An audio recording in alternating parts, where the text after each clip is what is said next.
Hello guys, welcome to my channel. তো বন্ধুরা, যে যেখানে আছো নিশ্চয়ই খুব ভালো আছো, আর আমিও খুব ভালো আছি। আজ আমি নিয়ে এসেছি পটল শাক বা পলতা শাকের রেসিপি।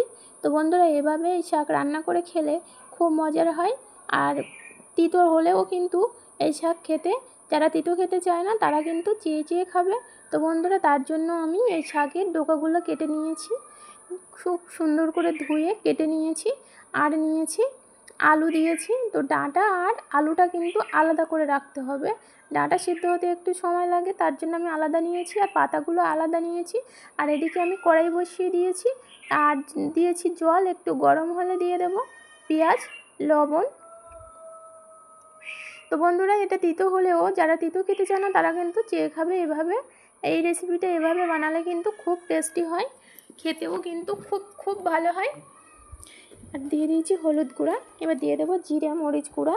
তিতো বলে আমি কিন্তু লঙ্কা দেবো না, তোমরা চাইলে লঙ্কা দিয়ে নিতে পারো। আমি কিন্তু তিতোতে লঙ্কা দিই না, তার জন্য জিরে দিয়েছি, মরিচ দিয়েছি, জিরে মরিচ গুঁড়া দিয়ে নিয়েছি। আর আমি কেটে রেখেছিলাম চিংড়ি, ছোট চিংড়ি। চিংড়িটা দিলে কিন্তু এর স্বাদটা দারুণ হয়। ফুটে উঠেছে, আমি চিংড়িটা কিন্তু এবার দিয়ে দিয়েছি। একটু নেড়ে চেড়ে নেব।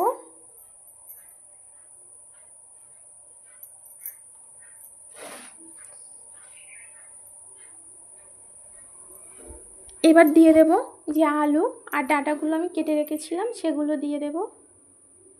দিয়ে ঢেকে নাড়াচাড়া দিয়ে নেড়েচেড়ে নিয়ে একটু ঢেকে দেব, 5 মিনিটের জন্য সিদ্ধ হতে দেব। তো বন্ধুরা, এই শাকের এই ডাঁটাগুলো কিন্তু ভালোভাবে খোসাগুলো ছাড়িয়ে না নিলে খেতে কিন্তু একদমই ভালো হয় না, কাটতে কিন্তু একটু সময় লাগলেও কিন্তু খুব খেতে টেস্টি হয়। তো দেখো, আমার আলু আর ডাঁটাটা কিন্তু সিদ্ধ হয়ে এসছে, এরকমভাবে দেখে নেব। এবার কিন্তু এটা সিদ্ধ হয়ে এসছে, আর জলটাও কিন্তু কমে এসছে। এবার আমি দিয়ে দেব এই পটল শাক বা পলতা শাকের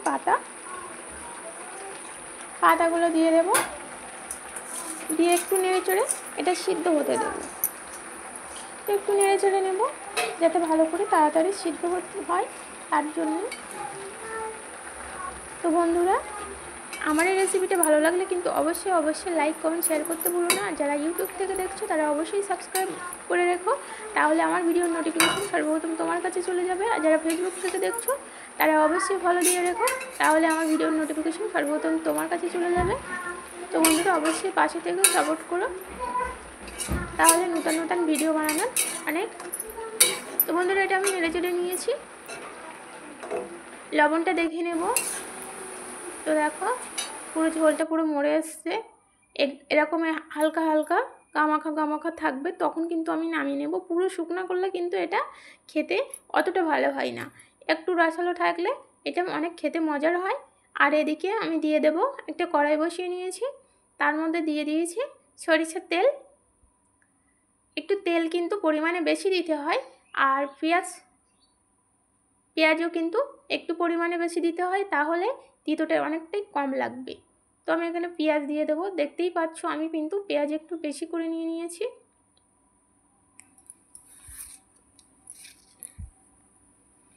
তো এই পটল শাক বা পলতা শাক কিন্তু অনেক টেস্টি হয়, যদি কিনা ভালোভাবে বানানো যায় তাহলে কিন্তু খেতে অনেক মজার হয়, আর বারবার খেতে মন চাইবে। তো এদিকে পেঁয়াজটা আমি বাদামি করে নিয়েছি। এবার এর মধ্যে দেব আদা রসুনের পেস্ট। আদা রসুন তো দিতেই হবে, না দিলে কিন্তু এর টেস্ট অত ভালো আসে না। আদা রসুনটা দিলে খেতে অনেক মজার হয়। তো আমি আদা রসুনের পেস্টটা দিয়ে দেবো, দিয়ে ভালো করে নেড়ে চেড়ে নেবো, যতক্ষণ না আদা রসুনের কাঁচা গন্ধটা যায় ততক্ষণ পর্যন্ত আমি ভালোভাবে নেড়ে চেড়ে পুরো বাদামি কালার করে নেব।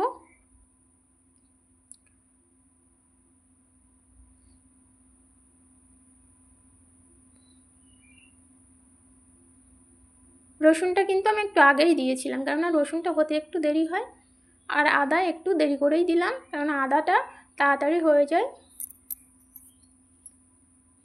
তো দেখতেই পাচ্ছ আমার হয়ে গেছে। এবার কিন্তু আমি শাকটা দিয়ে দেবো, দিয়ে নেড়ে চেড়ে দেখো কত অল্প সময়ের মধ্যে একটা সুন্দর রেসিপি কিন্তু আমাদের রেডি হয়ে গেল।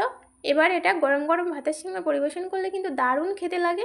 তো বন্ধুরা, আমার এই রেসিপিটা ভালো লাগলে অবশ্যই পাশে থেকো, আর সাপোর্ট করো, লাইক কমেন্ট শেয়ার করতে ভুলো না, আর সাবস্ক্রাইব করে দিও, তাহলে তোমার কাছে আমার ভিডিওর নোটিফিকেশান সর্বপ্রথম তোমার কাছে চলে যাবে। আর অবশ্যই ততক্ষণ সবাই ভালো থেকো, সুস্থ থেকো, দেখা হবে নেক্সট ভিডিওয়। Tata, bye by.